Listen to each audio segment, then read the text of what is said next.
What's up, guys? Mitchell Brooks here. If you don't know me already, I'm a purpose-driven father, I'm a creator, I'm a heart-led youth advocate. I'm all about helping the youth and really anybody, businesses especially, really get to know their true potential and actually actualize it as they work through life. You see, I come from a background where I was this kid when I was in high school where I didn't have a future plan. I didn't have really much hope for life in general. I was kind of just where I was at, by living by the flat feet of my seat, you could say, whatever the saying is. And I ended up at a place in time where all the people I thought were my friends were truthfully just using me in one way or another. I got to a place where all of my actions were based upon what it seemed like something else, like what I would seem like to other people. I got to a place in my life where I didn't know what the next day was going to look like, and I sure wasn't happy about it. And this was all around the time I was 16, 17 years old, going through my own trials and tribulations of not taking accountability. You see, prior to this, I played sports. I did football, wrestling, and when I got into those sports, a lot of things changed for me. I wasn't as much of an anxious kid. I grew up with very anxious patterns. I grew up kind of in the country, so I really wasn't around a bunch of other kids. And then I fell into the video game world and social media world very early on. And I'm 23 now, so obviously I've grown up and developed around all technology and social media as it's grown up, right? My parents were not the type to be strict in those times, and obviously not now at this point anyways, whatever. But so I was kind of like up in the air doing whatever I pleased on video games and social media. Now, of course, I loved it then, and I thought the idea of any sort of control was, in terms of social media or technology, was no good. But I learned now in my older age that I wish I would have had those kind of controls at some point. I wish I would have had someone holding me back from doing just about anything I wanted on the internet. But anyways, time passed as I was that young kid, always playing video games, always on social media, and I was very anxious. I grew up this student who felt very unable to express myself. When we do the writing prompts in class, I wouldn't know how to do it. I wouldn't feel able to do it. I felt overly judgmental of myself. And when it did come out, it was always some weird, melancholic kind of writing or whatever. Probably just simply reflecting my actual inner, emotional distance, you could say, from where I was at in life and where I actually wanted to be. But anyways, time passed and I was in sports and things got a little bit better. I had more friends. I was doing more things that were good for me. But my focus was still divided. You see, because I like the video games and social media, that kind of focus was still something that was important to me. Having fun there, living that pleasurable way, always ingesting social media and video games and going down that path. So what happened was I ended up manifesting friends of the same kind, friends who were into the same things. And that, there's nothing necessarily wrong with that other than what you continue to do with those friends, right? And so that's what happened to me. I made these friends. I made these two different types of friends. Some of my friends were sports-based. Most of them didn't do as much of video games or smoking weed or anything like that. The other group of friends that I had was all video games, all smoking weed, all social media, heavy on everything there, and not heavy on schoolwork at all. And so I lived in this divide for quite some time, my first few years of high school, where I thought pleasure was what I was supposed to be chasing, right? Meaning just having fun, just living up to other people's kind of expectations, right? Being the cool guy, that kind of thing. So I had this dividing of worlds where on one seat, I'm seeing sports as an opportunity and I'm understanding greatness in the small aspects. I have these coaches who speak to me. I have some decent genetics when it comes to athleticism, so I'm having fun there and I'm enjoying it. I'm enjoying the progress I'm making. But on the other foot, I'm enjoying the party life. I'm enjoying the idea of going out and wasting my time with these friends just for the sake of fun. Of course, then it didn't feel like wasting my time. So time passed. At this point, it's in the 9th grade year. And always had a kind of weird relationship with my dad growing up. He was around, but always more of in a provider financially type way. And I'm grateful, definitely 100,000% grateful. But emotionally, we never had that relationship. And as things progressed into my teenage years, he was less and less around. My mother was more and more stressed about God knows what he was doing. Well, the 9th grade year came around and he ended up getting locked up for drugs, for meth in particular. go into prison eventually after several different other arrests and a couple years of, or over 100 days of jail time, I believe it was.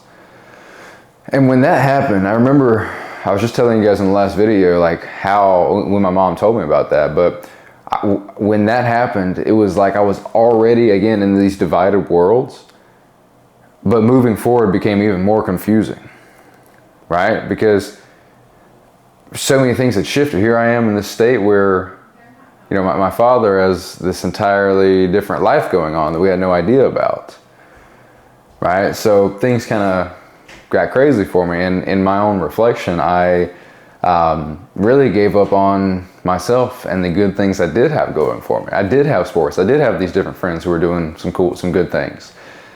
But in general, I was more focused on the kind of pleasure-based waste of time, you could say, right? Just having fun for fun's sake. Well, what followed the next couple months and the rest of the year was the ugliest season of my life. And we'll get to that in just a second. But what I want to highlight here is simply how a lack of focus can be the very thing that derails you, even if it's very small, even if it starts as something very seemingly insignificant. When I got on social media, Instagram, in 5th grade, I had a buddy who was telling me I need to get on it, and he's, you know, probably talking whatever about girls and this and that kind of silly stuff. How could I have known at that point that my desire to focus entirely on something like social media, how would I have known at that point that it was going to turn into me going into the ugliest season of my life? How would I have known that, right? And that's a very important fact to highlight, because many times as we move through the journey and move through our life in general, we see new things, we try something new, and that's great. But when the new thing doesn't align with our core values and our morals, but we still go into it anyway, we still give it the energy that it's asking of us, and possibly too much, and then possibly it becomes a whole addictive habit or obsession, that's when things go wrong. But it starts in those small ways. It starts in those small ways when we have something to focus on that's rightful for our time, but something fun, something bright and shiny kind of takes us out of it. Something bright and shiny helps us look at something a different way. And so that's exactly where I was at. I was in a division of worlds between bright and shiny and somewhat of another bright and shiny, which was, you know, getting into sports and having these new relationships and friendships and all these kind of things. But this one was obviously much more better for me, and it helped me in many more ways, where this one just felt good in the moment. What's always talked about nowadays, short-term gratification, that's what I felt here. And that's what I was drawn to. And in this moment, in this time where I get my mom struggling, trying to pay the bills, trying to figure things out, trying to be what she's meant to be to me, and figure out how to be a dad because my dad's not there, I really fell apart on myself. Again, I didn't have any sort of long-term future plan. I knew that sports was great, and I knew I had potential there, but I hadn't thought any further than that. So as the year played out, I ended up eventually got on drugs, right? Again, the friends I was smoking weed with and doing everything else with, we slowly but surely progressed into any other drug we could find. You know, this looked like us hanging around with, we were 16, 17, we were hanging around with 18, 19, 21, 24-year-olds at times. People that, some of them aren't around anymore. There's three of them that aren't around anymore. The fourth one was one of my best friends who actually committed suicide, but, and he was smart enough to stay away from all this kind of craziness around that time anyways, but, again, many of these people that we hung around are not here to tell the tale nowadays, because of the kind of stuff we were doing, the drugs, right? Fentanyl was very much around, and anything else you could imagine. And not to mention, I also had several run-ins with the police. I was in handcuffs and shackles a couple different times. I spent a weekend in a boys' home. What else? I was, again, busted these 2 teeth out. These teeth right here are actually completely fake. I think I was telling you guys that in the last video as well. I did that hitting a car windshield, rolling off, hitting my head on the asphalt. And thankfully I survived that. And I had these friends that I thought, not all of them, but half of them were backstabbing in one way or another. We'd steal from somebody and then someone would steal from us, or they'd steal from me or whatever. And so in this time where a lot of what drove these interactions, these relationships for me was wanting to have popularity, right? Wanting to be cool in one way or another. Wanting to be cool and wanting to have fun. And those a lot of times are one and the same. And oftentimes that's how we fall into that ugly path, is going along with what everybody else is doing simply because it's fun and cool, right? And this is, you know, I'm talking about this in a teenage light, and many people who watch this will probably say, well, yeah, everybody's a dummy when they're a teenager. But the thing is that this happens in everyday life. The thing is that we follow people into environments and situations because it seems cool, because there's other people doing it, and that's the very thing that gets us distracted. For instance, your coworkers go out to drink. You want to be cool with your coworkers, so you go out and drink. Now, I'm not saying it's all bad at all. What I'm saying is that as that becomes a real habit, as those same kind of beliefs, oh, I need to do this to be cool, oh, I need to do this to fit in, oh, I need to do this, those kind of beliefs get triggered and you go into it and you go do it, and then it becomes a habit, and then it becomes an obsessive habit, and next thing you know, you're completely derailed from your original focus, which was the job and progressing through the job. Now, instead of having the same light that you had when you came into this position and wanting to make a difference and wanting to make a change, instead now you're kind of cool with where you're at. You got good friends at the job, and you know, you have fun 3 nights a week at the bar, and you know, whatever else, right? You get the picture. My point is that this division of worlds, we can allow this to happen, and that's when we get derailed entirely. But instead, when we're focused on growth altogether, when our main world is the self-actualized version of ourselves, the all-becoming version of us, when we work for that day by day, when we step into it day after day after day, and we have shortcomings, sure, but when we fall down, we get back up, and we reflect on why we fell down. When we go on that journey and we take each step, one step at a time, and we reflect and we're appreciative of it, that is the process of becoming. That is how you actually get to the destination that you are so much after. But what you'll realize when you get there is that the greatest part of it is who you become in that journey. The greatest part of it is becoming the individual who knows the different worlds and chooses the right one. The greatest part of it is knowing yourself and knowing what you stand for, knowing what you believe in for your life. Because nobody else can stand up for you in that way. Nobody else could, nobody else should, and you can't expect anybody to be able to do that. You have to do it for yourself. And it might be as simple as just taking a step back and looking at your world, looking at everything that's in front of you and asking yourself, why are things this way? Not in a gloomy, guilty way. That's what you got to watch out for. I know I've had to watch out for that. But looking at it subjectively, non-subjectively, and seeing the reason behind things, seeing what actually happened. Take your emotion out of it as best you can and look at the facts of the situation. Then look at your emotions too and get an idea of why those emotions are there. Why are those emotions how are these emotions that you're consistently feeling influencing everything in around you? If you're any sort of student of Neville Goddard, you know that he talks severely about how the feeling is the secret.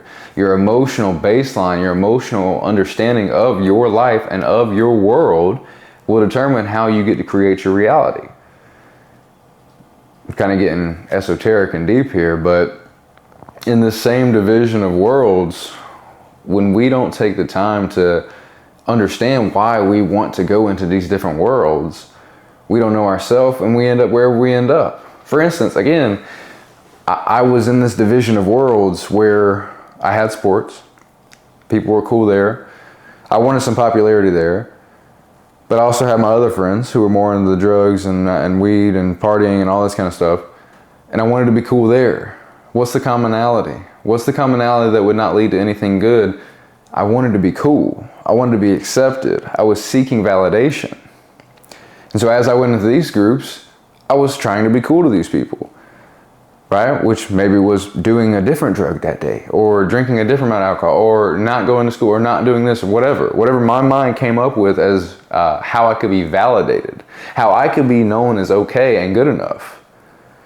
And even in this world, it happened as well, right?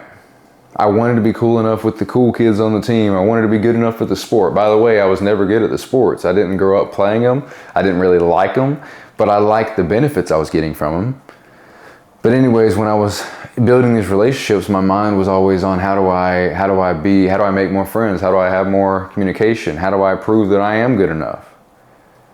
So that's the commonality, and that's the commonality that actually, you could say, in a large way, derailed me. That was the emotional dissonance. I didn't know that it was that. I didn't know that I felt that way, but I felt that way, and so my actions followed. My actions then followed that avoidance route. I enjoyed going out and doing the things that these friends did. I enjoyed the high amounts of dopamine and stimulation that I would have more in these environments. And so that's the path I fell into. My avoidance took control when my accountability went out the window. And again, this is a teenage story, but this is universal. This is what happens to us no matter how old we are, because of our emotionally misunderstood past and our emotionally misunderstood beliefs about our life. Once again, our emotions and our feelings are creating our reality. You may have a deep-seated trauma from your childhood. I mean, I promise you, if you haven't uncovered it, you do, because everybody does. No matter how good your childhood is, you have some form of trauma. That you may have some trauma like that literally has gotten you to where you're at, and for good or for better or for worse. But here's what I'm saying: even if it has helped you get to a better place, if you don't identify it and understand it, it's going to derail something, or is already derailing something. Because another part of this whole equation is that success is different to everybody. It's subjective, right? Success isn't just having a ton of money. In the grand scheme of things, success is just being, the progressive realization of a worthy ideal. Jim Rohn or Earl Nightingale might have been the first to say it. But that very understanding, success is the progressive realization of a worthy ideal. Worthy ideal is subjective. What's a worthy ideal to you? To me, and what's the reason behind that worthy ideal? Again, if the worthy ideal is just money, did you lack money as a child? Was there something from your childhood that made you feel that money was everything? Because money is simply a tool. It's not animate. It's an inanimate object. It's a tool. It's not bad, but there's no emotional substance to it. We give it emotional substance. So what is your emotional substance behind it? Now, again, I'm all for making all the money you could possibly make, but not for the wrong reasons. And my point and what I'm trying to make here is that your trauma is shaping your life, and how you get in front of it and understand it and shape where it is, where you want to go based from it, is what will determine your happiness and your true worth in life. There's millions of people out there who have tons of money but aren't happy. Oftentimes they got the money for reasons that they don't understand. They work for the money for reasons that they don't fully understand. The emotional dissonance is very prevalent. So you got to take the time to do the inner work and understand why you are the way you are. What made you that way? Who shaped you? What reactions did you have to your younger life and your years after that shaped who you are today? And what parts of those reactions do you not find suitable for your life in this moment? All right. One more topic here, and I'll let this go. There are millions of people out there who have tons of money or who make good money, who are very unhappy emotionally because they can't find the love. They can't find the person that they want to spend the rest of their life with. Now, I was blessed to find the love of my life, my now wife, at 16, 17, in the midst of this ugly season of my life. And there's a whole story I could tell you behind that. But it's been a journey the whole time, and it's asked 1,000 different versions of myself. It's asked for me to become different. Time and time again, it's asked for me to let go of different versions of me to let the relationship manifest and continue to be what it's meant to be. And thankfully, I've glided my way through those. And I say glide, I don't know what the analogy would be. I've made my way through those with a lot of struggle, a lot of back and forth, a lot of hard times, you could say. But it's all worth it, right? But back to what I was saying with how people struggle to find their love. We got to do the inner work. Maybe you are successful with money because you have this controlling nature around life. You have this very controlling nature where you're very good at controlling things for the sake of making money, and it helps you do your job very well, right? But love isn't the same way. You can't force love. You can force some things with money. I mean, I've always struggled too, but you can force some things with money. Love is ephemeral. It's transient. It's not something you force. It's something you allow to be with you. It's something you receive. Let me check out this window real quick. Okay, it's just my wife. Love is something that you allow to come to you. Maybe I will get on the story of how my love came to me. So all throughout my teenage years, another part of the equation was that I was looking for love in the only way I knew how, which most of the time was lust. But I was looking for it. The household I grew up in, if you ask me, not that it was terrible by any means, I was primed to be that way, to search for love. And so I finally found a real relationship ninth grade year. It was a whole year. We lasted a whole year. We went through some rough patches, but we made it through it, and then we didn't because that was around the time that I gave up on me. And I gave up on what we had going. And in that time, I began to hate myself for how things ended up between me and her. Because I knew I wasn't being my true self. I knew I was living out a very lustful side that wasn't me. Again, I watched my dad kind of break my mom's heart a lot of times throughout being a child, and I felt like I was that.